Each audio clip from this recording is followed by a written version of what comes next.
नमस्कार मित्रांनो, स्वागत आहे तुमचं आपल्या नवीन सिरीजच्या आणखी एका नवीन व्हिडिओमध्ये, ज्यात आजचा आपला टॉपिक आहे सनस्क्रीन। आजकाल सनस्क्रीन बद्दल बऱ्याच जणांना बरीचशी प्रश्न पडली आहेत, जसं की सनस्क्रीन वापरायची की नाही, ती खरोखर बेनिफिशियल असते का, सनस्क्रीनने कोणते कोणते फायदे होतात, आणि त्याच्याच बरोबर सनस्क्रीन बद्दलच्या अशा काही गोष्टी ज्या आपल्याला माहित असणं खूप महत्त्वाचं आहे त्या सुद्धा। सगळ्यात पहिलं म्हणजे सनस्क्रीन वापरायची की नाही, तिच्याने आपल्याला खरोखर फायदा होतो की नाही। तर हो, अकॉर्डिंग टू डर्मॅटोलॉजिस्ट सनस्क्रीन ही मस्ट आहे, प्रत्येकाने वापरली पाहिजे। का तर सनस्क्रीन आपल्या स्किनला प्रोटेक्ट करते। ज्याप्रमाणे कपडे आपल्या स्किनला आपल्या बॉडीला प्रोटेक्ट करतात ना, अगदी त्याचप्रमाणे आपल्या स्किनचा जो भाग मोकळा आहे ना, त्याला सनस्क्रीन ही प्रोटेक्ट करत असते। सनस्क्रीन आपल्याला UVA, UVB rays, sun tan, sunburn, infrared rays, visible lights यापासून प्रोटेक्शन देते। आणि सध्याच्या ॲटमॉस्फिअरनुसार सनस्क्रीनमध्ये असे बरेचसे फिल्टर्स ॲड केले जातात जे आधी नव्हते। पण मित्रांनो, यावर बऱ्याच जणांचं असं म्हणणं असतं की सन रेज तर आपल्यासाठी चांगले असतात ना, त्यांपासून आपल्याला व्हिटॅमिन डी मिळतं, मग कशासाठी आपण सनस्क्रीन लावायची।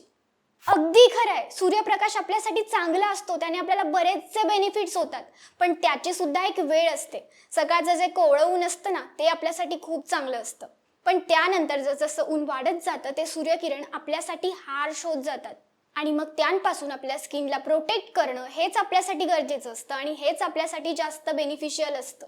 पण यावर सुद्धा काही जणांचं असं म्हणणं असतं की आत्ताच कशासाठी, आधी तर कोणी सनस्क्रीन नाही वापरायचं, माझे आजी आजोबा ज्यावेळी होते त्यावेळी ते सनस्क्रीन नाही वापरायचे।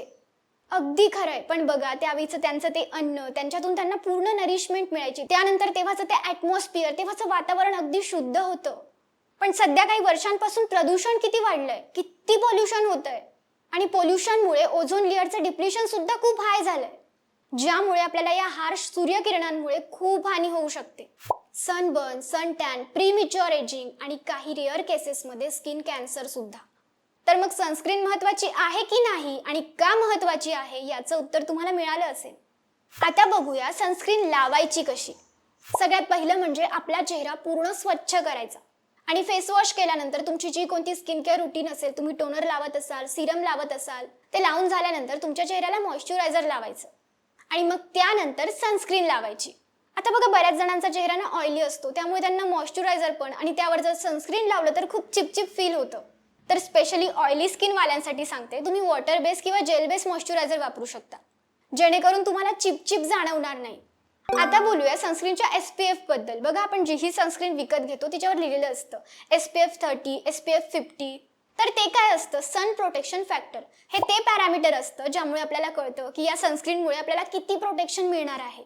म्हणजे समजा आपण सनस्क्रीन न लावता उन्हात गेलो आणि आपली स्किन 10 मिनिटात बर्न व्हायला सुरुवात होणार असेल, तर सनस्क्रीन लावून गेलो आणि त्यात SPF 30 असलं तर आपली स्किन 150, 200 ते 250 मिनिटांनंतर बर्न व्हायला सुरुवात होते। तर हे असतं SPF, आणि हे जे SPF असतं ना, ते ऑइल्समध्ये सुद्धा असतं, बऱ्याचशा तेलांमध्ये, म्हणूनच आपले घरचे, आपले आधीचे आजी आजोबा तेल लावायचे। आपण म्हणतो ना की त्यावेळी तर ते सनस्क्रीन नाही यूज करायचे, तर त्यावेळी ते अशा गोष्टी यूज करायचे। पण काय ना, ऑइलमध्ये जे SPF असतं त्याचं प्रमाण खूप कमी असतं, आणि आपण कुणीही चेहऱ्याला तेल लावून डायरेक्ट उन्हामध्ये जाणार नाही। म्हणून तुमच्या सनस्क्रीनमध्ये SPF 30 असलं तरी पुरेसं आहे, आणि SPF 50 ट्रिपल+ असलं तर ट्रिपल+ म्हणजे एक्स्ट्रा प्रोटेक्शन। आणि अजून एक गोष्ट, जसं मी सांगितलं की सन प्रोटेक्शन फॅक्टर हे आपल्याला SPF नुसार तेवढ्या वेळासाठी प्रोटेक्ट करतं। मग जसंही 2-3 तास झाले तर त्या सनस्क्रीनची प्रोटेक्शन देण्याची इंटेन्सिटी कमी होते, मग त्यानंतर आपल्याला सनस्क्रीनचं रिॲप्लिकेशन करावं लागतं, आपल्याला पुन्हा सनस्क्रीन लावावी लागते 2-3 तासांमध्ये। आता सनस्क्रीन लावायचं किती ते बघूया। तर तुमचे 3 फिंगर्स म्हणजे जवळजवळ अर्धा चमचा इतकं सनस्क्रीन तुम्हाला तुमच्या चेहऱ्यावर लावायचं आहे। आता इतकं ते लावल्यानंतर किती जास्त मॉइश्चर होईल, हो मॉइश्चर जास्त होईल, पण तुम्हाला वेट करायचं आहे ते लावून ते पूर्ण ॲब्झॉर्ब होईपर्यंत, आणि ते एकदाचं ॲब्झॉर्ब झालं की नाही कळत ते किती लावलंय। आता लावायचं केव्हा, तर रोज लावायचं, उन्हाळा, पावसाळा, हिवाळा, प्रत्येक ऋतूमध्ये लावायचं। हे मी सांगत नाहीये माझ्या मनाने, हे डर्मॅटोलॉजिस्ट सुद्धा सांगतात। तुम्ही बाहेर गेलात, बाहेर ऊन नाहीये तरी तुम्हाला बाहेर सनस्क्रीन लावून जायची, तुम्ही घरात आहात, बाहेर पाऊस पडतोय तरी तुम्ही सनस्क्रीन लावणं गरजेचं आहे, कारण प्रॉब्लेम आपल्याला UV लाईट बरोबर आहे ना, आणि तो सगळीकडे प्रेझेंट आहे। आणि आपल्याला याचा फरक सुद्धा दिसतो ना, आपल्याच बॉडीच्या काही पार्ट्समध्ये किती फरक असतो, काही पार्ट्सवर किती टॅनिंग असते। आता आपण बघूया सनस्क्रीनचे ना काही टाइप्स असतात, जसं की फिजिकल सनस्क्रीन जिला मिनरल बेस्ड सनस्क्रीन सुद्धा म्हणतात, आणि केमिकल सनस्क्रीन, आणि आता अजून एक आली आहे ती म्हणजे हायब्रिड सनस्क्रीन. मी तुम्हाला थोडक्यात यांच्यामधला फरक सांगते. जी फिजिकल म्हणजे मिनरल बेस्ड सनस्क्रीन असते ना, तिच्यामध्ये असे काही मायक्रोनाइज मॉलिक्युल्स असतात जे आपण सनस्क्रीन लावल्यानंतर UVA UVB रेजला रिप्लेस करतात. म्हणजे ती एक शील्ड सारखं काम करते. तिच्यामध्ये झिंक ऑक्साईड आणि टायटॅनियम ऑक्साईड असतं. आणि फिजिकल सनस्क्रीनची बेस्ट गोष्ट म्हणजे ती सेन्सिटिव्ह स्किनसाठी सुटेबल असते. पण ती सनस्क्रीन आपल्याला व्हाईट कास्ट देते. आणि ही जी फिजिकल सनस्क्रीन असते ना, ती आपल्या स्किनमध्ये ॲब्झॉर्ब होत नाही, ती वरतीच राहते. आणि ती सनस्क्रीन लावल्यानंतर तुम्ही लगेच बाहेर पडू शकता. कारण ही जी केमिकल बेस्ड सनस्क्रीन असते, जिच्याबद्दल मी आता तुम्हाला सांगणार आहे, ती लावल्यानंतर आपल्याला 10 ते 15 मिनिट वेट करावा लागतो. तिला पूर्ण ॲब्झॉर्ब होऊ द्यावं लागतं आणि मग बाहेर जावं लागतं. पण ही जी फिजिकल सनस्क्रीन आहे ती लावल्यानंतर तुम्ही लगेच बाहेर पडू शकता.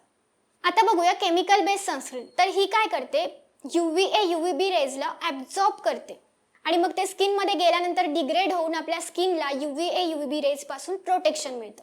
आणि ही जी केमिकल बेस्ड सनस्क्रीन असते ती सगळ्या स्किनला सूट होते, सगळ्या स्किन टाईप्सला सूट होते. त्यानंतर ती लाईट वेट असते आणि व्हाईट कास्ट देत नाही. आणि आता तिसरं म्हणजे हायब्रिड सनस्क्रीन. हायब्रिड सनस्क्रीनमध्ये ना दोघांचं कॉम्बिनेशन असतं, फिजिकल सनस्क्रीनचं आणि केमिकल सनस्क्रीनचं. दोघांचं कॉम्बिनेशन मिळून ही हायब्रिड सनस्क्रीन बनली आहे, जिचं नावातच आहे हायब्रिड. हिच्यामध्ये दोघं टाईपचे सन फिल्टर्स असतात, केमिकल पण फिजिकल पण. ती आपल्याला दोघं प्रकारे प्रोटेक्शन देते, आपल्या स्किनमध्ये ॲब्झॉर्ब होऊन सुद्धा आणि बाहेरून सुद्धा. आणि ही सुद्धा प्रत्येक स्किन टाईपला सूट होते. आता आपला शेवटचा पॉईंट. आपण बघितलं की सनस्क्रीन महत्त्वाची आहे, ती लावली पाहिजे, किती लावली पाहिजे, केव्हा लावली पाहिजे, तिचे टाईप्स कोणकोणते असतात. आपण बऱ्याच गोष्टी कव्हर करण्याचा प्रयत्न केला. आणि आता सगळ्यात महत्त्वाचं म्हणजे सनस्क्रीन लावायची कोणती. तर बघा, सगळ्यात आधी तुमचा स्किन टाईप ओळखा. तुमचा स्किन टाईप जाणून घेतल्यानंतर तुम्ही सनस्क्रीन वापरायला सुरुवात करा आणि जी सनस्क्रीन तुमच्या स्किनला सूट होईल ना, ती सनस्क्रीन तुमच्यासाठी बेस्ट असेल. आता माझ्या स्किन टाईपची सनस्क्रीन तुम्हाला सूट होईल असं नाही होऊ शकत. म्हणून कुणी सांगतंय म्हणून, कुणी लावतंय म्हणून त्याच्या सांगण्यानुसार कोणतीही सनस्क्रीन वापरू नका. आणि बऱ्याचशा अशा सनस्क्रीन आज मिळत आहे मार्केटमध्ये ज्या फेक असतात, ज्यांचे इन्ग्रेडियंट्स वाचून बघा, त्यांच्यात काहीच नसतं. जे नॅचरल असण्याचा दावा करतात पण तसं काहीच नसतं. तर तुम्ही ज्यावेळी ही सनस्क्रीन घ्याल त्यावेळी आधी सगळं बघा आणि मगच सनस्क्रीन परचेस करा. तर मित्रांनो, आपण सनस्क्रीन बद्दल बऱ्याचशा गोष्टी जाणून घेण्याचा प्रयत्न केला आणि अजून बऱ्या गोष्टी राहिल्या जरी असतील तरी आपण त्या एका व्हिडिओमध्ये नाही कव्हर करू शकत. म्हणून तुम्हाला याचा पार्ट 2 पाहिजे असेल तर सांगा आणि व्हिडिओ कसा वाटला तेही मला सांगा. धन्यवाद.